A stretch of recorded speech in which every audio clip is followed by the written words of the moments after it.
Welcome to the Salmon Runs YouTube. Enjoy the video. In this video, I will explain how to change your EA Store region. First, you will log into your EA account online and navigate directly to your account settings. Then, you will locate and update your personal information to reflect your new desired location.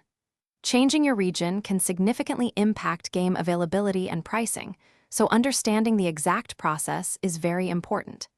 This guide will clearly walk you through each necessary step. Before making any changes, it is crucial to understand the implications for your account. Some games might become unavailable, and your current subscription services could be affected.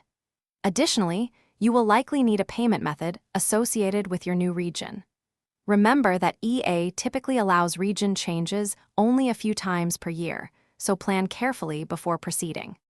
To start, open your web browser and go to the official EA website. Once there, securely sign into your account using your credentials. After logging in, find your profile icon in the top right corner and click on it to reveal a drop-down menu.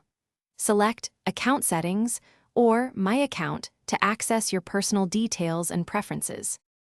Inside the About Me section, you will see various personal details. Scroll down until you find the Regional Settings or Country/Region option. Click on the current region to open a drop-down menu and carefully select your new desired location from the list. After making your selection, be sure to click Save Changes and confirm any pop-up requests to finalize your update. Thanks for watching. Consider subscribing if we helped you.